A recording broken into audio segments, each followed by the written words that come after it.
আসসালামু আলাইকুম। আজকে আপনাদের একটি অন্যরকম মজার ঘটনা শেয়ার করব, যেটা শুনেও আপনাদের হয়তো বিশ্বাস করতে কষ্ট হবে। ঘটনাটি হচ্ছে একজন পুলিশ অফিসারের, যিনি একজন সাব ইন্সপেক্টর। পুলিশের দারোগা হিসাবে যেই পোস্টকে সবাই চিনে। মানুষটি আমার শ্বশুর। আমার বিয়ের পর যখন আমি শ্বশুর বাড়ি যাই, প্রায় 6 বছর আগের ঘটনা, তখন প্রায় দিন আমার শ্বশুর বাবার মোবাইলে কে বা কারা যেন মিস কল দিত, আর উনিও কল ব্যাক করে কথা বলতেন। এই সস্তা মিনিটের যুগে এসেও কেউ কাউকে মিস কল দিতে পারে, সেটা আমাকে অবাক করত। অনেক দিন এরকম দেখে আমি একদিন কৌতূহলবশত বাবাকে জিজ্ঞেস করি যে, বাবা, কে আপনাকে প্রায় প্রতিদিন মিস কল দেয়? এখন কি কেউ কাউকে মিস কল দেয়? ডাইরেক্ট কল করতে কি সমস্যা?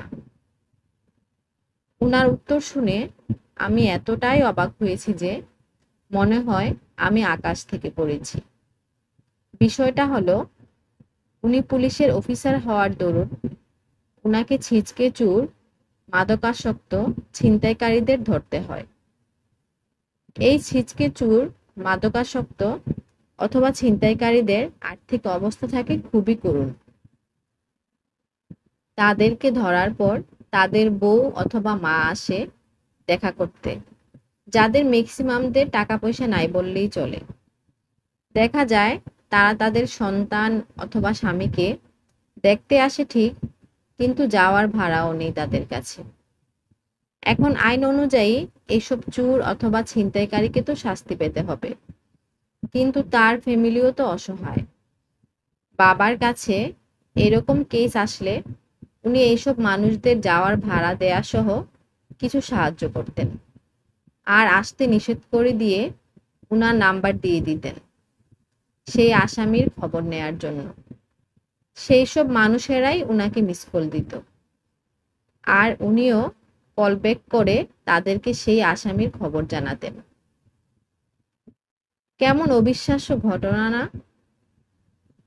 আমার মতো ম্যাক্সিমাম মানুষরা যারা পুলিশের ব্যাপারে অত্যন্ত নেগেটিভ ধারণা পোষণ করে, তাদের জন্য এটা একটা বিস্ময়কর ঘটনা।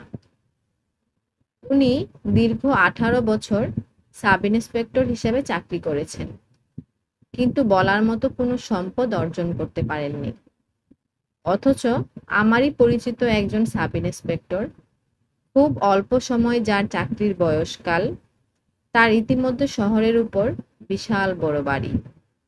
শুধু তাই নয়, উনার নিচের পোস্টের একজন কনস্টেবলের চাকরির টাকায় উপার্জিত সম্পদ দেখে অবাক হয়েছি অনেক।